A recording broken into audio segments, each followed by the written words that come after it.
From South High School in Minneapolis, we proudly present another edition of high school girls basketball. Tonight, a non-conference, non-section game, but a statement to be made for two schools looking to be a sleeper pick in their respective sections. The 16-3 Minneapolis South Tigers host the 8-11 Stillwater Ponies. Greetings, everyone. I'm Mike Peden. Thanks again for joining us here at a venue with a lot of history. And the Stillwater head coach has a big part in that history. Willie Taylor, you may remember him from his days at St. Paul Central when he battled it out against Minneapolis South in several Twin Cities games, 2 state championships. He's in a different capacity now with a younger team, but he really likes the progress he has seen out of the Ponies. And he said this team is on the verge of being a force in the Suburban East and in Class 4A as a whole. 8-11 this year. They matched last year's win total, and outside of a blowout loss to Roseville, they have been competitive in every game. One reason for that is Sara Scalia, one of the top 3-point shooters in the state, and he also likes the development of freshman post player Maddy Whittinton. So Stillwater, with that young core, a little more time to develop, and we could see Stillwater rival the success that Willie Taylor had in his tenure at St. Paul Central. Minneapolis South has the Minneapolis City Conference locked up after defeating Minneapolis North 1 week ago. They haven't played since then, so not a lot has changed. But if you were with us a week ago, you do know that Morgan and Jade are going to be your front runners in offensive production. And keep an eye out for Arian Kelly. Kelly hit a lot of clutch baskets in that win over North, has a nice stroke, and coming off a broken ankle, she's finding her groove. This could be a fun fight. South doesn't have the size that Stillwater does, so they'll have to compensate for that. So strategically, this will be a high-quality test. We'll have the starting lineups in a moment. You're watching high school girls basketball.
And with the Star-Spangled Banner now complete, let's take a look at the starting five for the visiting Stillwater Ponies. It's Rachel Houle, number 11, the junior forward. Claire Patterson, number 12, the senior guard.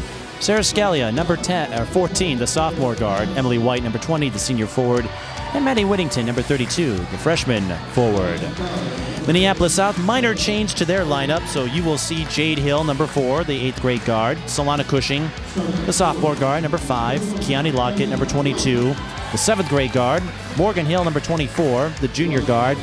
And Arian Kelly will get the start tonight, number 42. She's the junior forward and a transfer from Washburn. Minneapolis South, winners of 8 in a row. And Stillwater hoping to bounce back after getting crushed by Roseville and making his way up here. Well, we'll see. Making his way up here at some point. We have another figure who has a lot of history in this building, the 2009 state tournament champion and current coach of Heritage Academy, Ahmil Jihad. We'll go ahead and give you this microphone here. And Ahmil, how surreal is it to be calling a game against one of your old rivals in Willie Taylor over at Stillwater? I tell you what, it's pretty interesting. Have a lot of connections with the building here, obviously, and Willie Taylor, good friend of mine. So it's kind of interesting. And what would you look forward to when you had those matchups? I know it's a different scenario now that he's with Stillwater, but every time you and Central got together, which included, I think, 5 straight Twin Cities games, the 2 state tournament championships, there were always a lot of fireworks, and it always brought out big crowds. Oh, absolutely. We had so much fun with that over the years, and I'll tell you what, those are fond memories. Just talking to the Hill family, they were just bringing that up. So, you know, those are very, very fond memories, and it's kind of hard to escape those years. Well, I guess to add to it, this tells you how long that I've been around. It was 10 years ago where I made my first visit here back in the 2007 game when you had Angel Robinson in her senior year. Taylor Hill was an up-and-coming sophomore, and I remember this place was packed to the brim. Like, even my partner and I, everyone had to squeeze in for space. Yeah, that was definitely a hot ticket back in the day, you know, and those banners are up there for a reason, Mike. Yes. You know? Yeah, you had a hand in one of those. Oh, yeah. Oh, yeah. How did that... A lot of blood, sweat, and tears. Yeah, how did that maybe help you grow as a coach? Because now you've taken your talents over to Heritage, building up that program, but where you had 2 high-quality teams that had a lot of success. They sent a lot of D1 athletes. Taylor, of course, in the WNBA. So working with the talent that you two had, you know, how did that make it more fun, and how did that help you grow as a coach, seeing that kind of talent out there? Well, the game of basketball itself, it's one of those deals where you just got to kind of keep working on it. As a coach, from a coaching standpoint, you want to always work on your craft. So, you know, the 9 years I spent here, there was a lot of work, a lot of AM workouts, just continuing to build and build and build upon success. We're underway here, and Willie looking to do that now with Stillwater, and he said the difference between the Stillwater teams and the Central teams, with Stillwater, he's had to do more foundation establishment. With Central, he had a pretty good pipeline of athletes. He was one of the most dominant coaches, and there's Maddy Whittinton, an up-and-coming player that Willie Taylor's looking forward to. She wears number 32.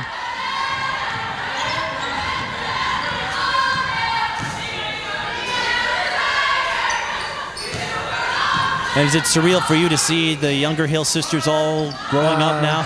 Because they were probably little mites when you were working with Taylor, and I'm sure they were pretty small, but they were very, very active with the community here. They were always over on the weekend, coming in, you know, during the weeknights as well, working out. So they're kind of a staple, you know, so to speak. See, South is starting a 7th grader. Keani Lockett. They've been doing that all season. Well, they started Jade as a 7th grader, and well, even you had some experience with that. Taylor Hill, I believe, started her varsity career as an 8th grader. Mm-hmm. So it'll be interesting for me to see. I've been obviously on the boys' side, but I have not been to a girls' game yet. So this will be very interesting to see what Miss Lockett has to offer. There's Scalia with the steal and the fast break layup. Scalia, the team's leading scorer. And Willie Taylor told me if there's a better perimeter shooter in the state, he would like to know who that is. There's Arian Kelly. She can hit a turnaround, missed that one. But Willie is really excited to see how Scalia develops over the next couple of years. Claire Patterson blocked by Kelly.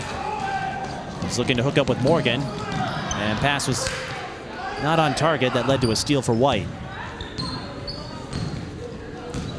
Well, in some ways, you're still a staple over here. A couple years ago, Taylor Hill held her last camp when Washington paid a visit. As Patterson fires a 3, you and Tanisha and kind of past and present of South history all came in to chip in. And there's another person who helped out in that camp. And someone who... nice drive. Morgan can really get to the basket. I love her drives. Closing in on 2,000 career points, and she's getting looks at D1 schools. Kentucky and Maryland are among them.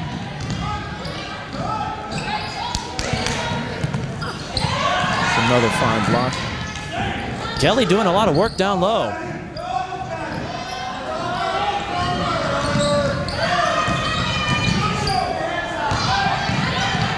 Really excited to see the Cushing kid play.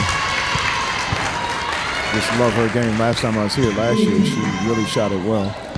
Maddy Whittinton knocked down the baseline, Jay. Stillwater's up 6-2. South has struggled a bit when they've run up against some higher caliber teams. Norwood Young America was one of them, but for a primarily young team, they can only get better. And in the case of Keani Lockett, the 7th grader, who I think looks like she's 10 years old, I'll almost put that one in. She's got a lot of growing to do too, but so did us. We were that small at one point. 3 from Scalia, off the mark. Offensive rebound, no putback for Emily White. Here's Jade Hill. We know she can move. And Tyson Smith is the smallest kid that I've ever coached here at the varsity level, but this Lockett kind of takes the cake. See, who was the smallest you worked with? Taisha Smith. Yeah, she was the smallest. She went to Northern Iowa or UNI to finish out her career. Yep. By way of Iowa Western. Yep. Oh, and she was small, but she was fast. The smallest kid that I ever coached in my 9 years here. But this Lockett is.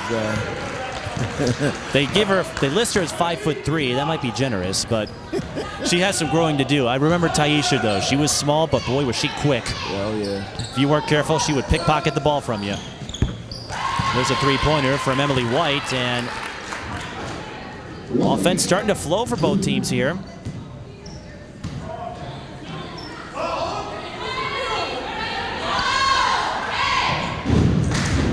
Interesting thing about Kelly, we mentioned a transfer from Washburn, played against Morgan when she crossed 1,000 career points, and told me last week in my post-game interview that she's looking forward to being alongside her when she reaches 2,000. Lockett missed the runner. The rebound goes right to her.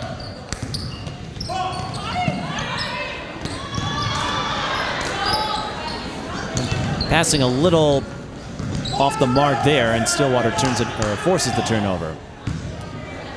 Now, even though they're 8-11, this is a Ponies team that can compete with the likes of Eastridge and White Bear Lake and Woodbury. It's just a matter of finishing those, and Willie Taylor feels as Rachel Houle, who I understand is a cousin of another one of your alumni, Jenny Hooley. Really? That's what she told me. Wow. Very She saw the banner that commemorates the 2009 championship and said, yeah, that's my name. There's Alana Cushing getting on the board for South. So another female Hulu basketball player here. Interesting. And Jenny, she can knock down threes. Oh, yeah. But Willie feels that in a year or two, this team could find themselves on the winning end of some close finishes. They did match their win total from last year as Patterson nails the three. That's a nice shot. Patterson will be going to St. Mary's next year.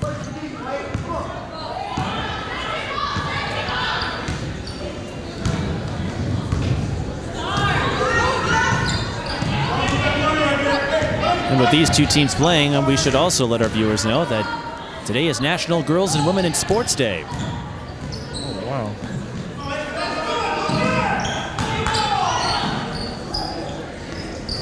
No word yet. That's her shot.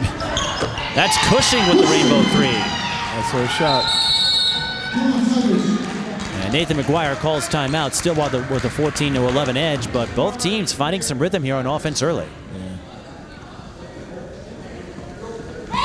But as I said, it is National Girls and Women in Sports Day, and well, you and I, through our different avenues, have been on hand to see so many talented female athletes come through. And how big of a deal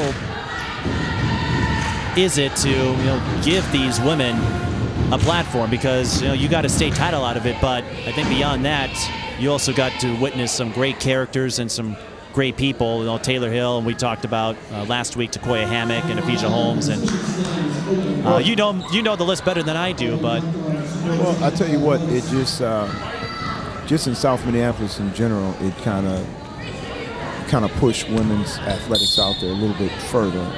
We got an opportunity to do so much, Mike, in terms of the proclamation, being able to sit with the city council. Kids got a chance to do a lot of public speaking and meet some public figures. So it just kind of pushed women's athletes or athletics out there a little bit more, in my opinion.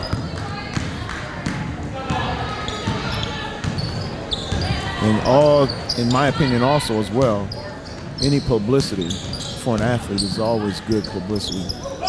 Oh, nice pass. That's Rose Lutz. It's a nice pass, nice dump off. And that gets her on the board.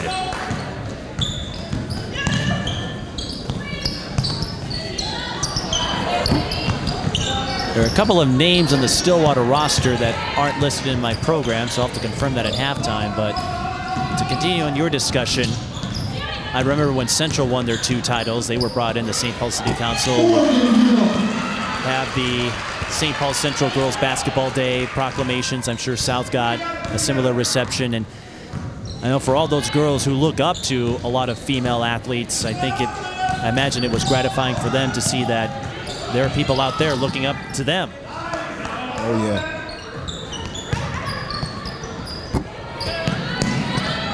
A little surprised. I thought South was going to come out and push the tempo a little bit more. Well, they're looking to do that here. Oh, nice pass. Nice. Morgan Hill, I think she may have been deflected.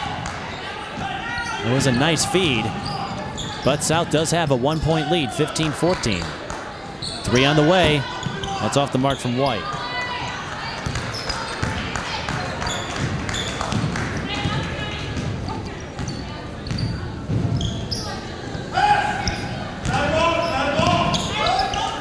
Lockett to Lutz. She fakes the 3. Oh, had a lane, I thought.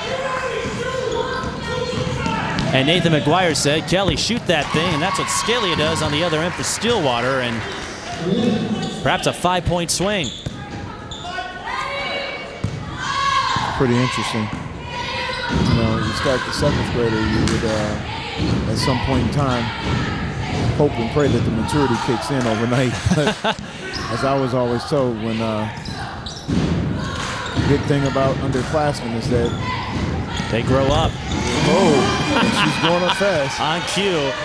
Well, I spoke with Nathan McGuire last week, and he said there are moments where Lockett displays a wisdom and maturity that would rival the upperclassmen. And as she grows into her body, because she still has a growth spurt, I imagine. We've got a 3 coming from Stillwater. That's off. Claire Patterson can't get the putback. As she grows into her body and gets more comfortable with it, I think we'll see more consistency out of her. But she is averaging about 8 points a game.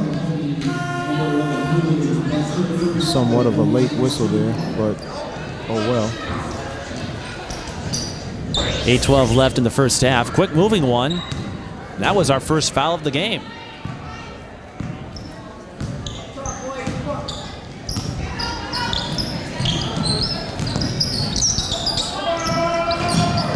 Lutz finds Jade Hill. It's a nice cut.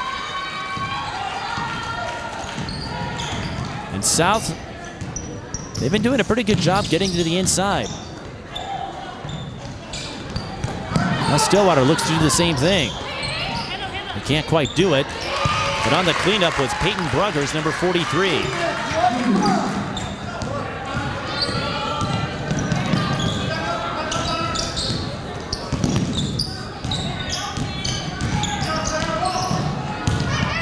Jade Hill nice. through the hole, a little strong.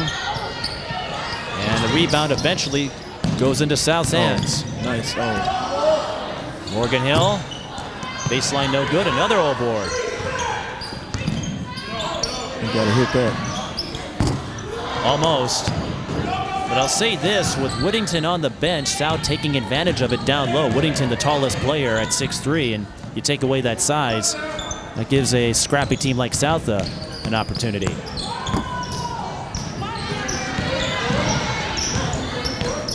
It's Megan Lampright, number 10. Scalia, the step back three is good. Wow. And it's 22-20. She's not afraid to let that thing go. Scalia, it's her third year on varsity, started as an 8th grader. Last night in the loss to Roseville, crossed 1,000 career points. And Willie Taylor said that's tough to do in 4A, and you can attest to that. Oh, yeah, with Taylor Hill one time holding the scoring record, and to do it in 4A where you're facing the toughest level of competition. You know, even getting 1,000 or 2,000 points is a big deal.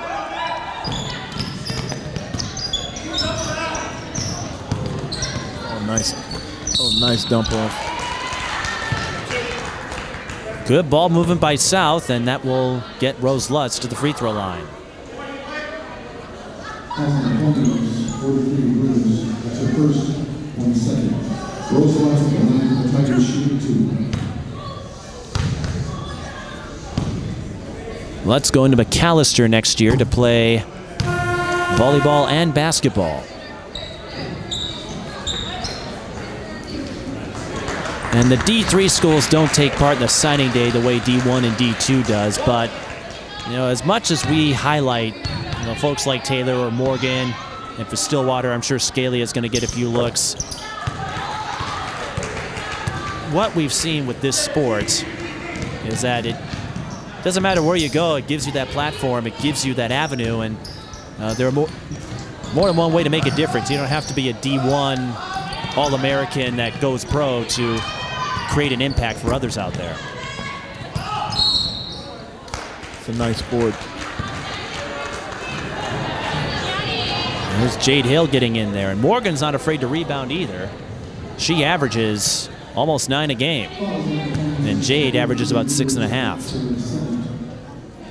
Morgan, I should also add, 9 double-doubles this year. That matched her total from a year ago. Wow.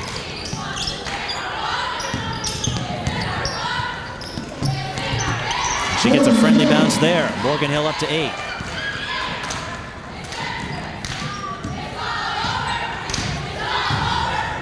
I wonder why they're not listing the running totals here for points. I noticed that last kinda weekend. upsets me. What the? Was that Bruggers who got that? That was a tip, and yeah, I'm wondering about that. I've been keeping track here, but well, they've got that. Scoreboard Yeah, that they've was got that donated scoreboard. by the, alumni, and you would hope that they would have that thing cranking. Morgan Hill blocked. They put Whittinton back in for the Ponies. They lead by 1. South is still going to have to speed this pace up. See Kelly checking back in after a well rest. Little timeout. Patterson trying to work off the screen. South doesn't fall for it, but Whittington's going to fire the 3 and come up short. Nice hustle by Stillwater for the save. South let that go, thinking it was going to be a dead ball rebound, and I think it was Bruggers who got in there. Lutz with the deflection. And the Ponies are not backing off here. No, they are not. And they are not gun shy. Patterson for 3. That's off the mark. Another save for the Ponies. It's kind of one of the things that we used to bank on when we had teams coming in from out of the metro area.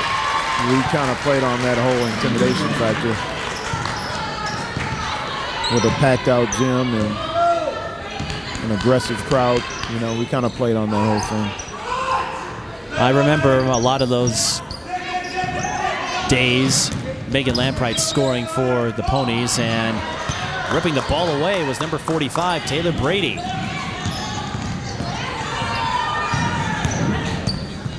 Claire Patterson can't finish, though, and a break for South.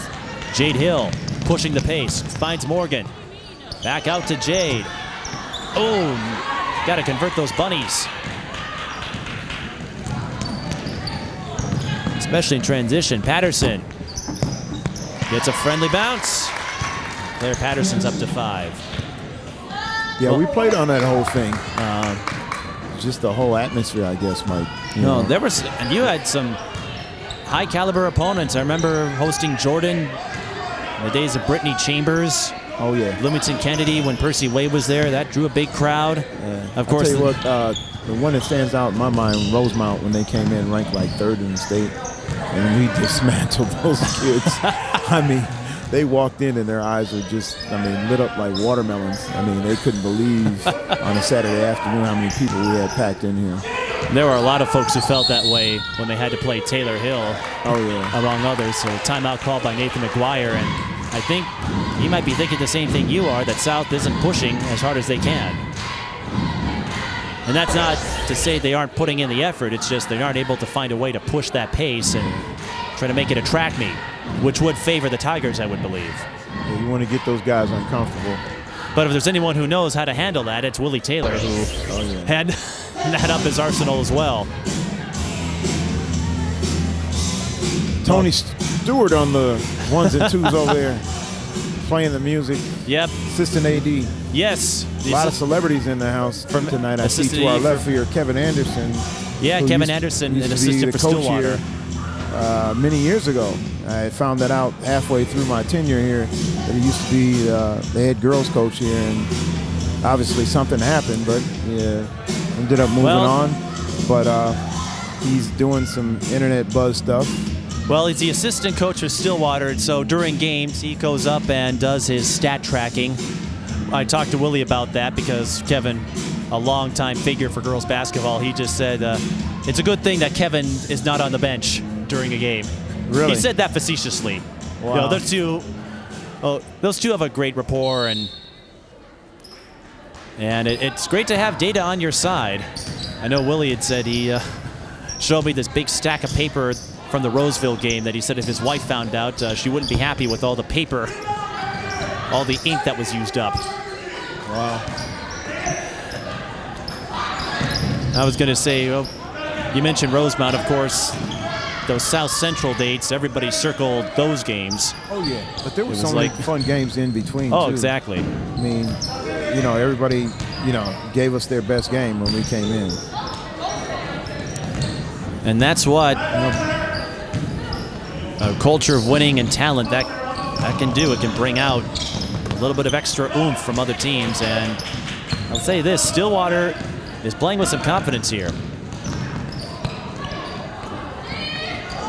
Another three, bullseye. Wow. That's Megan Lampright. And Very interesting. Stillwater knocking them down from distance.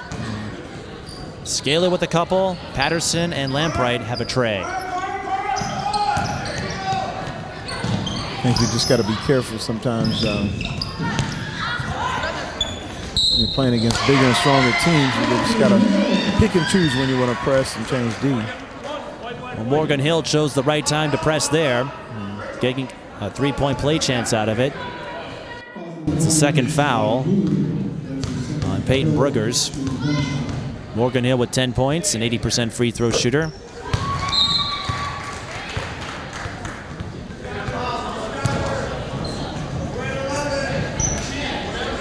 .109 left in the first half, a quick moving one.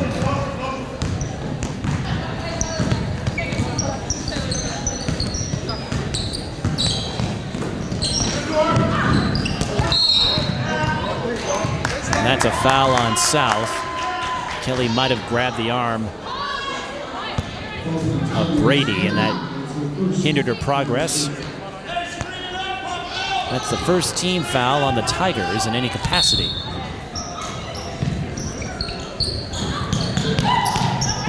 Oh. Whittinton left alone. Wow. You can't do that. Not against someone who's 6'3". Whittinton up to 6.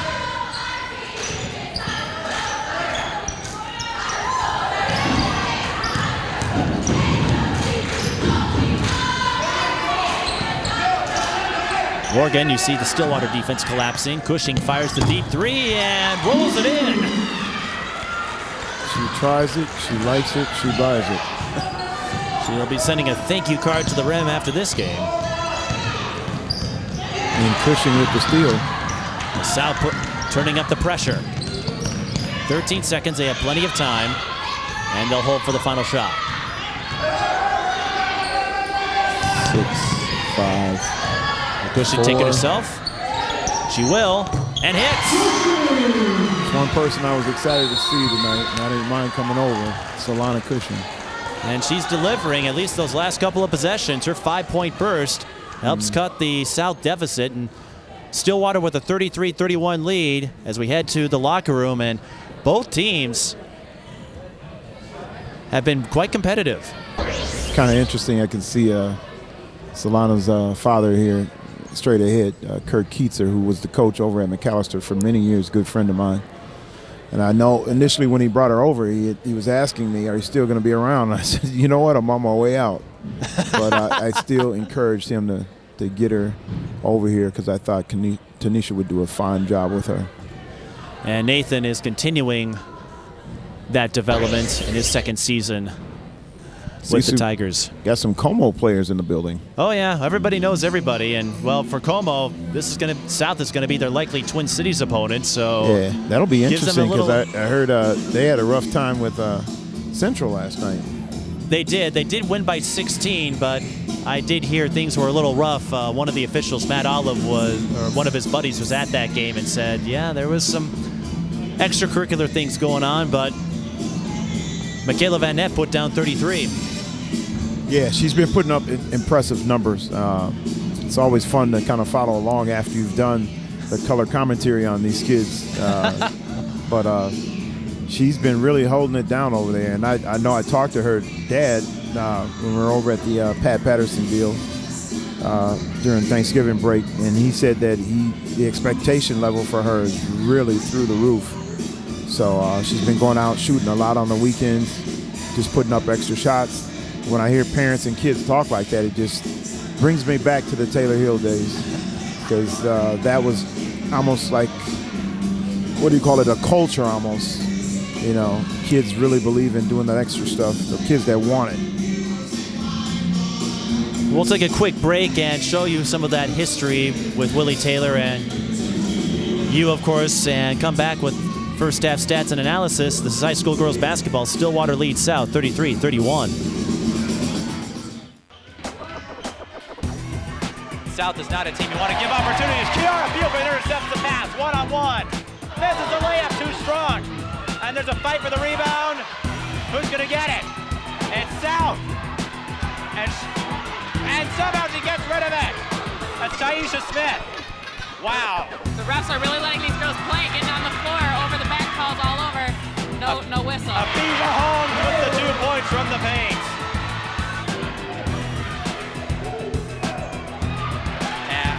Havoc can't get a handle on it. Robinson one-on-one. She gets the roll. Central up by 4, their largest lead of the game. Gus, another 3. Bullseye, she's hot. She's hot. Central fans on their feet, hopping around. They're just loving this. And Robinson under the legs of Afiza Holmes. And she gets the layup. You've got to be kidding me. Hill for 3. Bullseye. Buford went for the steal. West ready for the trap or the help side, whatever it may be. Hill gets out of the trap. She'll take it herself. And she gets it. That's 11 points. Robinson is just going to wind down the clock. And she'll receive a standing ovation along with the rest of the Central team as they'll come away with an 83-64 win and remain undefeated at 26-0.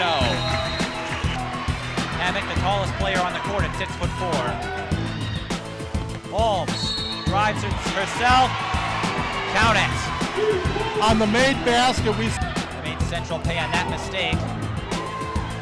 Now Buford goes to Jones on the inside, and she gets 2 points from the paint.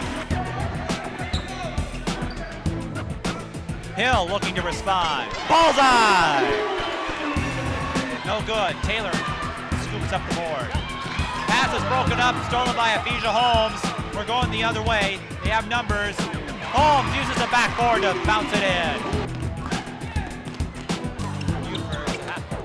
Howard nearly lost the ball, but that time she used the backboard to get the basket. Howard does a great job of using that backboard. I wish more players on the baseline and or in the lane would learn to use it. You're a guy with a behind-the-back layup. In this kind of environment. Hill finding Edwards open. Good nice. Edwards can't make the two. Rebound Green. Lane with numbers. She sticks herself. And one. Yes. If there's a loose ball, it turns into an NFL scrum. You got that right. And That's the Latoya best term to use Rule. for it. And the game is live. This is a great basketball game. She's got some nice dribbles on her. She did what she could to get to the hole. Eventually she ended up under the basket. With an over-under. Nice move. Lane for three. Bullseye! And that was a nice three. And as we rejoin you at Minneapolis South High School, a couple of notes. Number 15 for the Stillwater Ponies is Emma Murphy. But it's the Ponies with the 2-point lead thanks to a balanced attack on offense. Sara Scalia has 8, Maddy Whittinton has 6, Patterson and Lampride have 5. For South, Morgan Hill is 11, Solana Cushing has 10 with that quick 5-point burst. Both teams, again, kind of finding their groove. Stillwater doing it more from the outside. South trying to work their way inside a little bit. It's going to be interesting to see which trend wins out in the second half. We got to make these referees sweat a little bit. Jeez, they all got dry shirts you want to on. see it, yeah. You want to see a faster Yeah, pace, we got don't to turn you? it up a little bit here. You Need like a Taisha Smith diving into the stands for a loose ball or something. You need it. You want an Or up-tempo maybe a Hannah game. Cheese taking a charge. Well, up-tempo games are fun, and as you were reflecting on all of the battles you had with Willie, and some of these memories you had, and of course, well, on top of that, I'm the one who had to bug you on a regular basis during those Taylor Hill years when I would come in and do all those South games. But they were a hot ticket, and there were a lot of great players that and worked their again, way that here. stuff, great memories there. I mean, you can't get that in a candy store. Great memories. I did joke with Tony Stewart, who you noted still an assistant AD here. We joked that he's the only Tony Stewart that's still active. The other one, the NASCAR driver, retired last year, and he always had fun with that. He had a few Tony Stewart collector's items in his office, so he thrived on it. There's Arian Kelly at her sweet spot, the mid-range J. Now, if she were at Pine City, they would discourage that. I don't know if you read, there was an article in the Wall Street Journal about the Pine City boys basketball team and their preference for efficiency. They only shoot layups or three-pointers. They avoid mid-range jumpers like that. Wow. I missed that article. There's South trying to go transition, but Scalia with the steal. Well, the thought is mid-range jumpers or long twos are the least efficient shots. Oh. And Scalia says, to heck with efficiency, I'm just going to go in and score.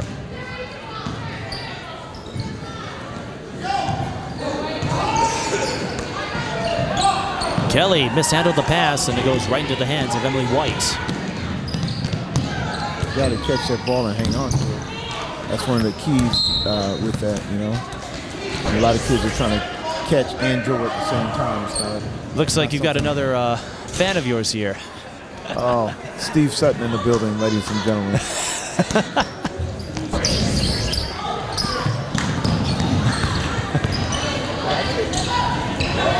Here's Kelly on the drive, and she'll go to the line for two.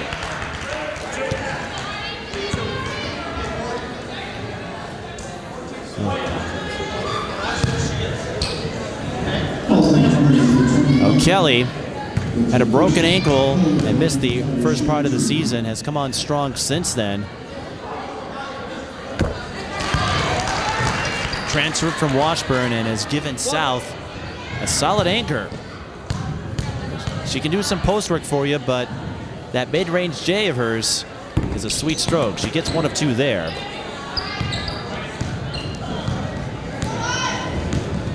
A little trivia going on during the game here. I should have known Lynn that. Helt and who else is down there? Some of the South faithful. Whittinton is open.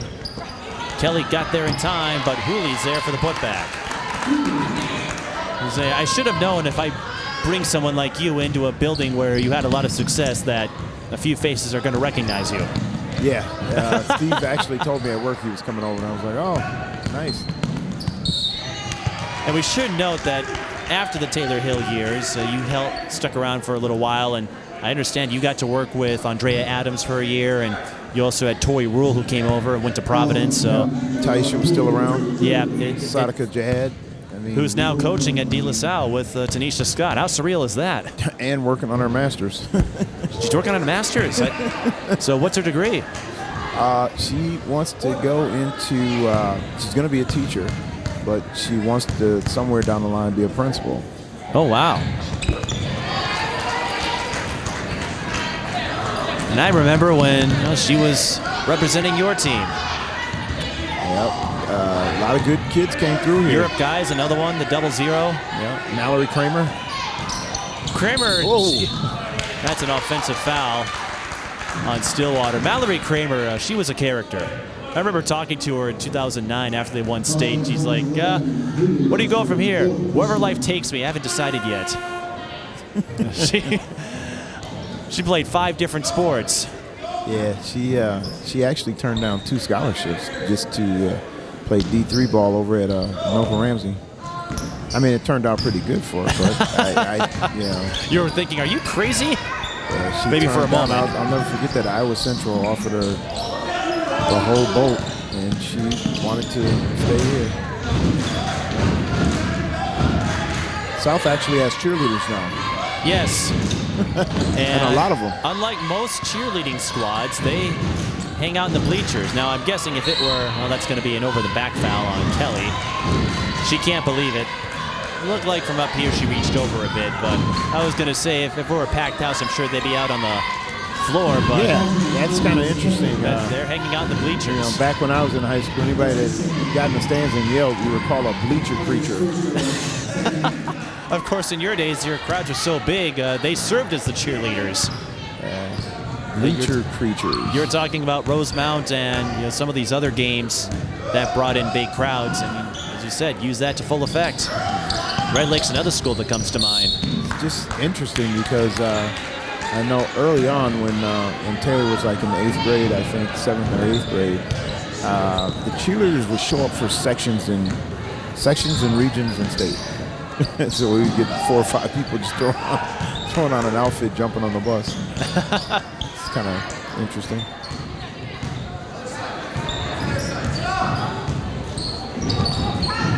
Two-point game. 14 and some change. I still think they have to push the pace here a little bit, Mike. It seems that if South could get that transition game going, that would do a lot of favors. But I do agree with you. If you can push the pace, because South, we know they can run. Morgan Hill will shoot 2. Why not test Stillwater in that aspect? My theory was always, if you're coming in, especially from that distance, suburban school, you want to make them uncomfortable as possible. Like we said, if there's anyone who can prepare Stillwater for such a strategy, it's Willie Taylor. Yeah.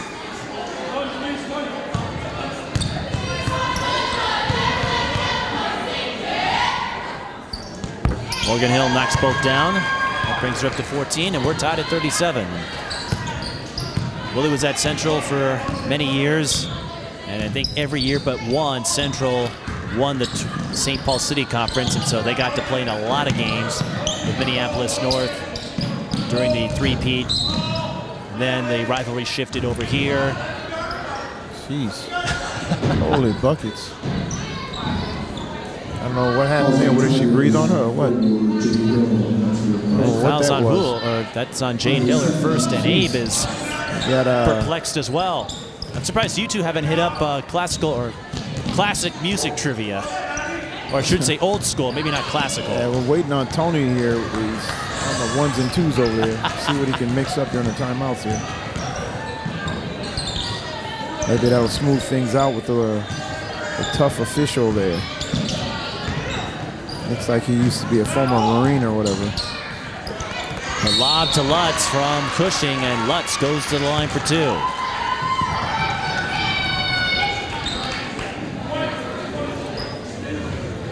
For South, I believe this would be their first lead since the first half, so good chance here for the Tigers to get some momentum.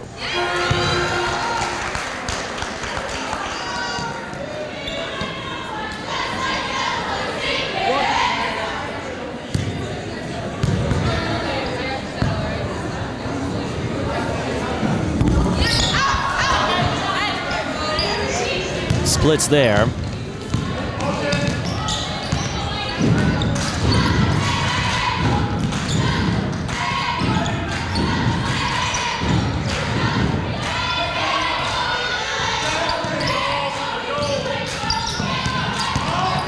Claire Patterson, South gave her the baseline and she took it home. I think Willie's trying to isolate the 7th grader. Keani Lockett. Yeah, they're attacking her big time, which is something that kind of stands out. So I don't know if Como's taking notes on this, but physically, that may be somewhat of a, I don't know, a Bill Belichick type moment here, where they're going to try to exploit that. The Super Bowl is this Sunday, so why not take a page? And in a way, it makes sense. Test the 7th grader and see what her mental fortitude is like. Yep. Take her out of the mix. Now it's a 4-on-5 game. Well, make the youngest player have to step up in the clutch. She's got to shoot that. She passed up a drive to the lane in the first half that drew the ire of Nathan McGuire. Cushing, I thought she walked for a moment. Somebody's got to go in attack mode here. There you go, Jade.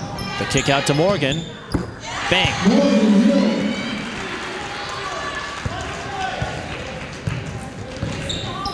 And South with the 1-point lead, 40 to 39.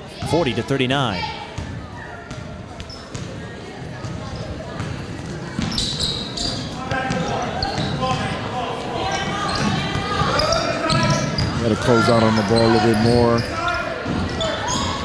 Get some ball pressure going. There she goes. Oh, Jade a little too strong for Morgan. And a missed opportunity for the Tigers. Patterson racing down for the Ponies. Finds Whittinton. Got it. A stoppage in play with 11:58. Lockett lost her headband.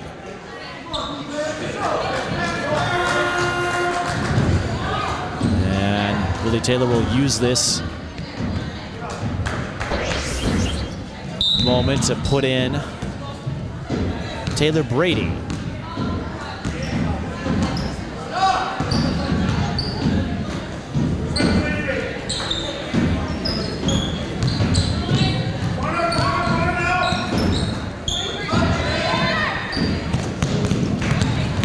Nice move. And one. Almost.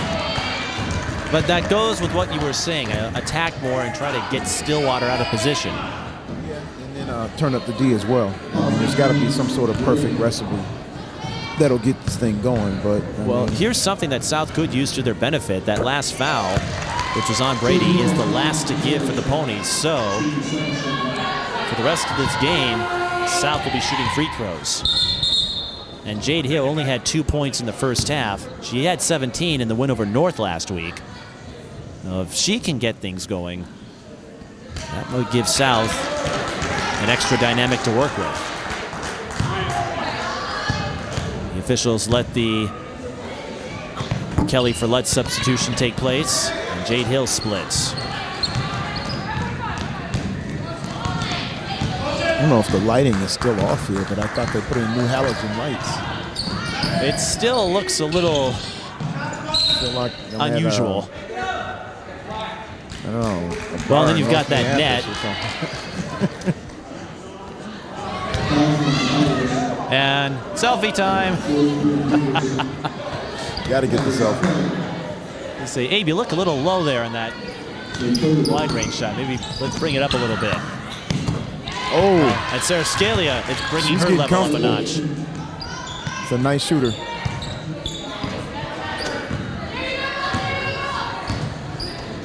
Like we said, 1,000 points as a sophomore. And she still has 2.5 seasons to go. Lockett takes the three, bullseye. That's her second tray. The youngster. Well, from maybe downtown. Maybe she's setting up the stage there to go after Taylor Hill's record. You know, if you want to get scoring records these days, you have to start in 7th or 8th grade. That's what Rebecca Dahlman did. The only player to reach 5,000 points, 5,060 to be precise. Carly Wagner was close to 4,000 and had a game in her senior season not been canceled, she likely would have crossed that mark. And we have a foul on Claire Patterson, so South goes to the free throw line, and Morgan Hill, an effective free throw shooter. And I noted this last week, she and Taylor, even though they're several years apart, have some similarities. Taylor, of course, having a strong year with the Mystics, and a lot of that was to her increase in free throw rate. And if you don't know what that is, for fans who maybe aren't familiar with advanced stats, free throw rate is the number of free throw attempts per field goal. So the higher it is, the more you're getting to the line. And Taylor went from a Well, I tell you back 260 to a 49. When she gets back from Israel, I'll tell you, you're going to see a better player. And she'll have Elena Deladon to work with next year. We've got a timeout with 10:40 in South with the biggest lead of the game. And we talked about this briefly before I had to check some things. So what do you make of Deladon going to the Mystics? They had to trade quite a bit to bring her in, but now folks like Taylor Hill and Tiara Ruffin-Pratt are going to have a high caliber star to work with. Well, hopefully she'll just kind of come and fit in, and things will work out for them. Sometimes when you get a high maintenance player, it's one of those things where it's just kind of a different deal. I know I did touch base with Taylor when they brought in Kara Lawson, who was doing the color commentary with ESPN and doing a lot of media stuff, and that was kind of a big friend of Mike Tebow's as well. That was one of those deals for, I guess in a nice way. Taylor was saying it was just kind of a fiasco, and trust me, I'm being generous when I say that. I'll take your word for it. Yeah, because she said she can only recall maybe two times where she practiced the whole year. And Lawson didn't play a whole lot. It didn't work out as well as planned. With Deladon, you know, you've got the Lyme disease, and that's something you'll always have to contend with, and there's not much you can do about that. But I'm still shocked that Chicago gave her up. Well, and she was getting unhappy with Chicago in this similar vein as Sylvia Fowles. And with Chicago, you know, they had some talent with Pokey Chapman, but they always seem to jam up in big series. And Stillwater fires the three. That's off the mark from Brady.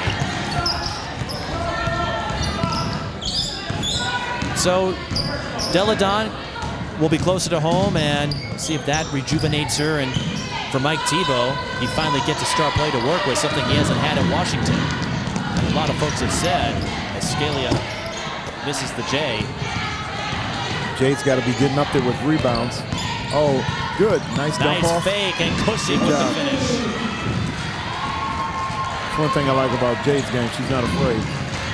Well, and she's had a year and a half of experience. She was on this team as a 7th grader. But I love it when players can pull off the fake like that. Oh, Whittinton. And another almost. rebound for Jade. And Jade's not afraid to get down there. And I think South knows that being a small team, as Cushing almost hits the three. She wasn't set on that. He shot that off the front side of her foot, right foot.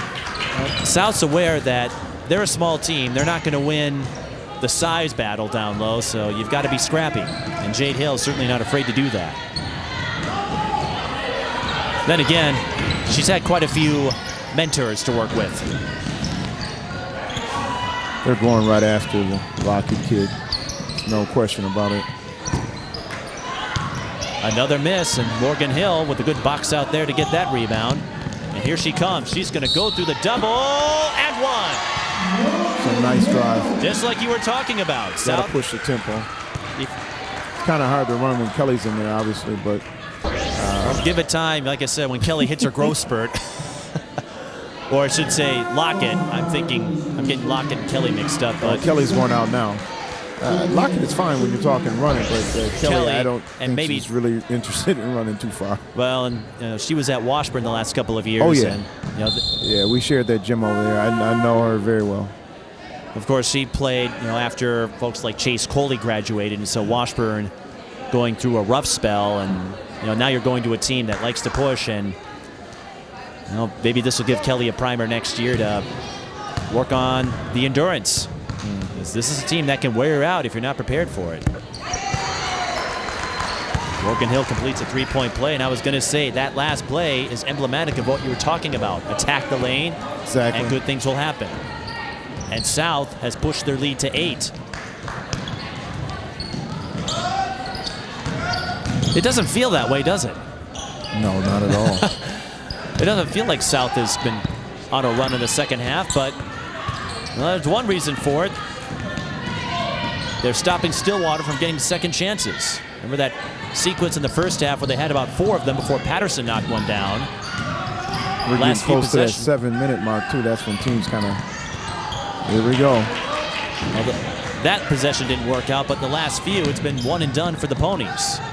Patterson, well, you can't go one and done if they're knocking down shots, and Patterson, her toe was on the line, but that's 2 points nonetheless.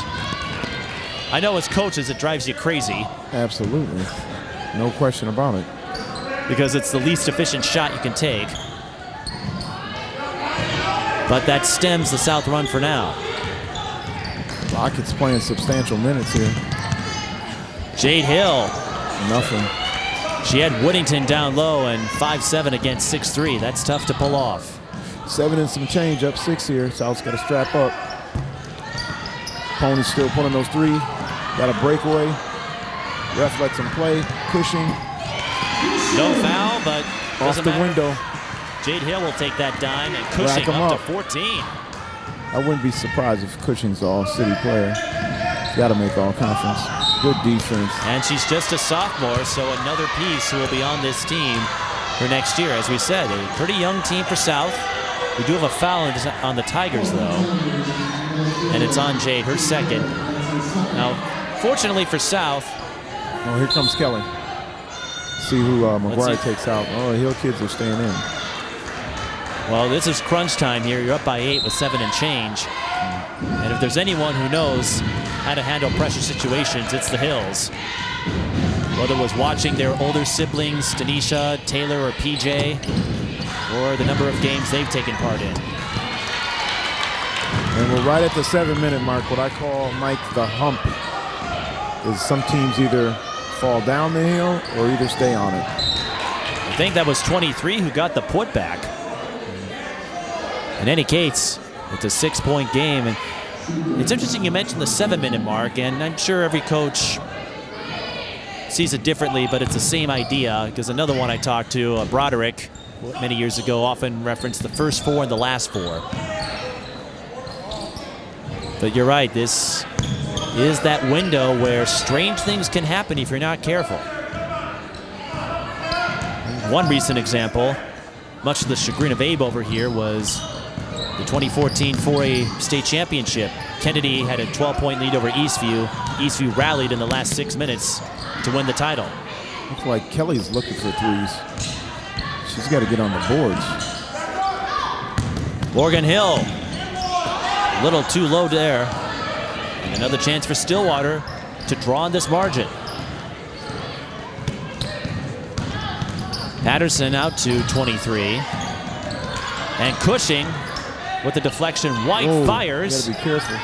Whoa, There's Kelly with a rebound. Kodak moment. Cushing and one.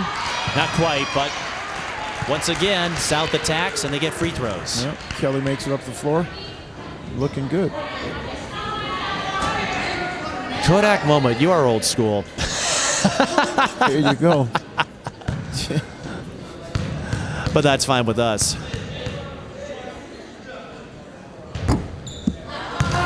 Minneapolis South and Stillwater. Another visit for a 2-time state champion Willie Taylor, also a member of the Coaches Association Hall of Fame. And I don't think anyone will dispute what he's done. He did joke with me that when he took the Stillwater job, he said, well, I have to keep up with Faith, referencing Faith moving from De La Salle to Eden Prairie. He says he has no chance of catching her in terms of state tournament titles, Faith with 8 of them. And Willie Good with luck 2. with that. Yeah, Brian Cosgrove might have a chance. He has 5, I believe. 6. Yes, he has 6. He might be able to do it, but... Tell you what, Jade's got about 9 rebounds. The 7th grader. Oh. And Lockett will go to the line for 2. South in the double bonus for the final 5:29. Now Lockett, not a great free throw shooter, although I don't think too many of them are in 7th grade. Well, and since you've been talking up Taylor Hill, here's another piece of trivia that I'm sure you're aware of. When Taylor first started on varsity, I believe she wore number 22 before she switched to her more famous 3. I saw some old pictures where she wore the number 22 jersey. You got me on that one, Mike. You wore number 22 and, well, didn't stick with it for long. No. Wore number 3 here and then switched to 4 when she went to Ohio State and has kept that number since then. Although I don't see anyone else wearing number 3 here at South. No, that's not going to happen.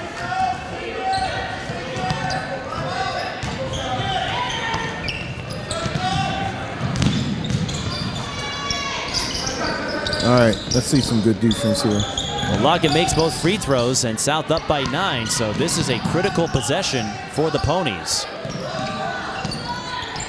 Bullseye! Just amazing that they're sticking with that 3. Live and die by that 3. Well, that's one way to get yourself in it. Back in it, I should say. Rachel Houle up to 7 points. Now, Scalia hasn't been active in... Got to hit that corner. Got to hit... Oh. Kelly kicks out. Now South in the driver's seat here with Stillwater at 10 fouls. But you can't do anything sloppy. You knew that here. was coming. You knew that was coming. Once Morgan Hill drives, there's only one place she's going. Yeah, you knew that was and you're coming. not going to stop her. Morgan's got an unbelievable drive. Just love the way how she drives. Stillwater still trying to knock down some threes here. Now, if Kelly could just lock down the glass, and this Lockett, is a done deal. Well, Lockett got baited into the foul, and she's not happy about it. Well, that's just a senior beating a 7th grader in terms of IQ. Translation, child abuse. All right, we're going to have to write up Patterson after this one. Well, I tell you what, I mean, no disrespect, but Lockett's got to be every bit of, 62 pounds with a sack of nickels in her pocket. Like I said, she looks like she's 10 years old at 5'3" out there. She definitely belongs. I mean, there's nothing wrong with starting her. I'm just saying I've never seen a kid of that stature in a varsity uniform. Taisha Smith was probably the smallest kid I've ever had on the women's side. And she could hold her own. I mean, she's cut pretty well. Well, there's wow. The smallest player I've seen out there at Como Park, actually, Autumn Tucker's 5 feet. That's her listed height. Well, Autumn Tucker put up about 30 points last night, too, I thought. She belongs to just... about 20 points, I think. She belongs out there, but she's another person who has to make up for her diminutive stature. And like I said, with Lockett, we have to see how high she goes. out of Cooper. 5'1". Yeah, and North has another. Jade with another rebound. Jade has been all over the boards with the tonight. Euro. Nobody home. Look who's there for the cleanup. Morgan's probably got an easy 20 points here. 26 is where I've got her. You think those two have practiced that a few times? Good D. Oh, good D. That'll be the 3rd foul on Jade Hill, but South holding their own here, up by 9. Wonder where Jade's coming in on the point total. I've got Jade at just 3. Now, Jade is more of the distributor than the scorer, but you've seen her work on the boards tonight. Pretty impressive. Once again, they're attacking the 7th grader. Little drop off the window, nobody home. Whittinton. Stillwater needed that bucket. Slow it down, run that set. Morgan Hill goes to Cushing to Lutz. What a beauty. Cushing with the little extra jab step there. Gotta be careful doing some disco dancing. It works on the dance floor. Might get you called for traveling there, but it paid off. The famous 1-2 step. That might be the dagger for the Tigers. It was Stillwater with the upper hand early, and South has owned the second half. Sit on it. 2:45 left. Right, you're up by 11. You don't need to force anything. Oh, yeah. And they did the same thing with North. Oh, Jade. Ouch. That's not what you want to do. Man, Taylor could have sat on that ball for about 5 minutes. I'm sure she did. Timeout Stillwater with 2:38. They have 3 remaining. Stillwater having a tough time. What the? Now that you don't hear often at a high school game. I'm used to hearing it at Lynx games, of course.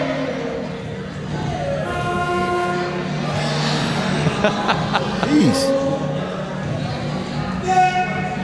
One of these days, we need to get you and Abe together so you can share your music trivia. I'm sure the two of you. You know, I keep telling Tony Stewart, let me come in and DJ sometimes. This guy's playing Cab Calloway in 2017 here.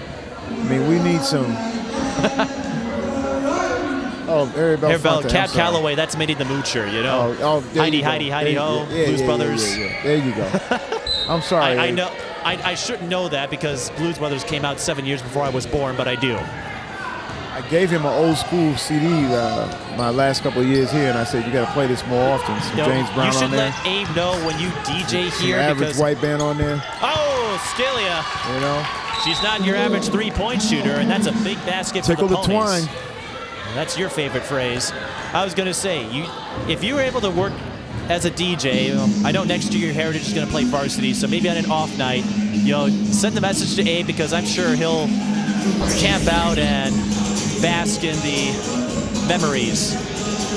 If anything, it'll be a solace for him because it'll give him a respite from my relentless barrage of music-related puns. Well, as you can hear, Tony's jumping around with the genres here. Yes. Techno pop to, what was it? Cab Calloway? Harry Belafonte. Harry Belafonte. Although I wouldn't be surprised if he has a Cab Calloway tune. So we have a wide selection of music here via our audio Tony tech could give him Stewart. some sci-fi suggestions. Oh, yeah. All you viewers, cable viewers out there, once again, Tony Stewart on the ones and twos. Cushing. Well, when you get involved, you should ask him about the time I managed to weave in an Elvis, Tom Petty, and Genesis reference all in one conversation. Morgan Hill drives and scores again. The bucket better. And I like the fact how she's not going to pass that ball off. Patterson for 3. That's off the mark. Morgan with the rebound. I'm sure Morgan picked up a few tricks from her older siblings in terms of how to drive to the basket. Whoa. There's Lockett with a little shiftiness. South, they're going to hang on to it here. Cushing wide open Lockett wide open for a 3 there, but she doesn't even look at it. She's been well trained. You're up by 10 with 90 seconds to go. Don't give Stillwater an opening. Kind of like what you talked about, how Taylor could hold it for 5 minutes. Yeah. That's what South is doing. You don't want to give the Ponies a bunny. It's a perk you have with no shot clock. I know it can drive folks crazy. The most extreme example, the Hopkins-Shakopee Boys State Tournament game. But if it's within the rules, go for it. Lockett makes both free throws. And how about Kiani, the 7th grader with 10? Well, we have another timeout, so another chance for music.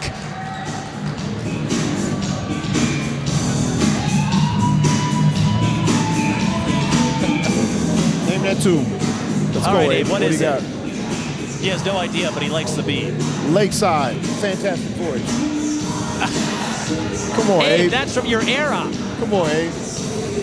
Abe, that was from your heyday. Lakeside, Fantastic Voyage. How could you miss that?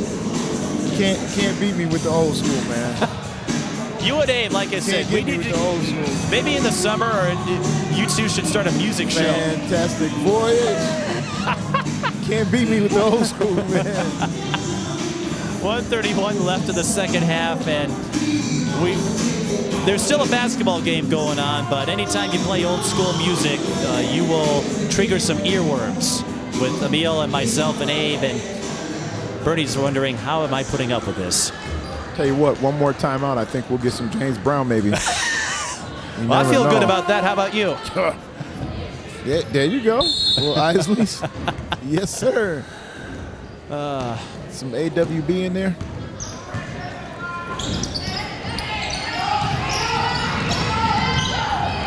Let's They're see if looking for a Stillwater three. has something in the tank. White for 3, and that's Nobody off. home. Cushing. And that should just about do it for the Tigers. Again, it may not be a win that registers highly on the QRF, but it's going to be their 8th in a row. Oh, watch the floater. It will be their 8th in a row. Drive me nuts when kids would float the ball like that. And then you beat a high-quality Suburban East Conference team. Well, coaches may consider that when it comes time for seeding. As a QRF stands, South currently trails Armstrong for the 4 seed, which would mean they'd have to play a road game, but they're going to be 17-3. You can't deny that. It'll be interesting to see how the coaches respond to that. Now, South will get a chance to beat a high-quality opponent late in the season. They end the regular season before most likely playing Como in the Twin Cities game against Wyzetta. Jade Hill at the line to ice this one. She's got a good-looking shot. I love that shot. The form is good. Her free throw percentage isn't at Morgan's level yet, but with time that could change. Remember, she's just an 8th grader. It's a correctable error. Ooh. Well, even Rebecca Brunson, someone who shot in the 60s for most of her career.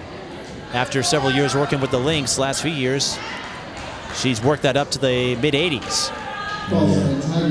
So, like you said, it is a skill that you can refine. 38.7, we're at stat padding time here. And what are your impressions of South? They were the grittier team in the second half, and I think we're listening to you when you said they got to hustle just more. just enough tonight. Thought Morgan did exactly what she was supposed to do, attack the bucket, which I'm sure her dad, Paul, would be proud of. And Dad will be coming back from Israel tonight, visiting Taylor while she plays overseas. Yeah. But, no, Morgan did just enough to kind of hold things down here. Jay with another rebound. And that's a sign of restraint because, yeah, it's fun to go all out, but it takes poise and wisdom to know how much to attack. Because you don't want to run yourself ragged and get tired when they need you in the clutch.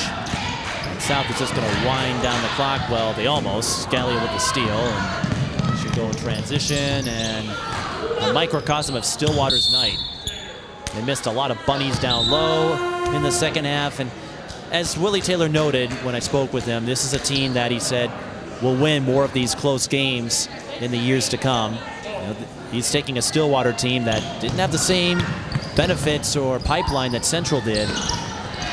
And sometimes, as Lampright scores, it's a long-term building project. But South wins the day here, 68-57 the final, off 28 for Morgan Hill. Morgan, number 6 in the state in scoring, and she keeps on motoring. Solana Cushing with 14, Kiani Lockett with 10. There, how about that? Little John Sebastian. Welcome back. Who also was part of the Love and Spoonful, I might add. South is not playing around here. Dimming the lights. Scalia with 15 points to lead the Ponies. Patterson with 10, Whittinton with 9. And we'll try to get a word with Morgan, and Solana had a great game too, and wrap things up here from Minneapolis South. And you can welcome South back to the win column for the 8th straight time, 68-57 the final. They go to 17-3.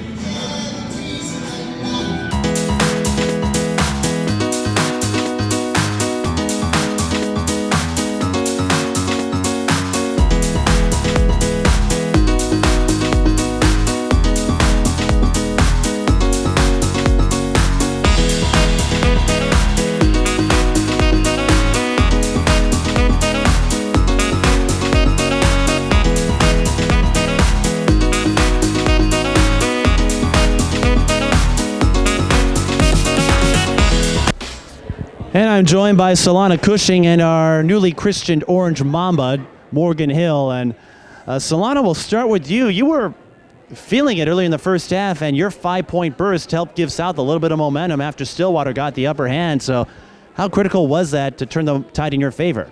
I thought it was very important just to get things started off. We have a habit of going in the first half and letting them get down on us. So I think it's important to build a lead and get a lot of confidence from that.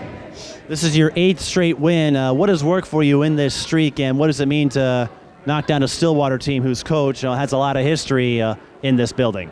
It means a lot. We've been playing really good defense lately and playing as a team lately a lot, and it's really nice to get that big win because they're a good team.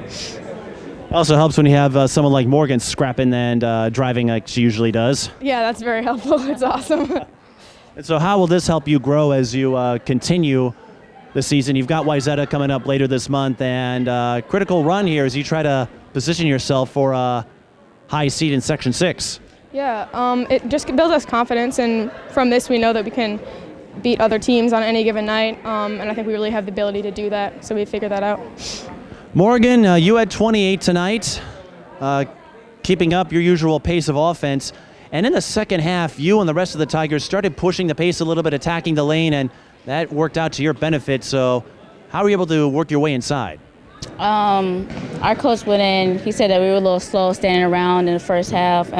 We need to drive more and kick, and that's what got us open and driving the lanes, because if we're just standing there, I mean, the defense is just standing too, so us driving made the move with the defense, get other people open. And on top of that, you also kept Stillwater to one and done on the other end. In the first half, they won the battle on the boards on the offensive side. So how did you make sure to box out a team that had a 6'3" freshman stud in Whittinton?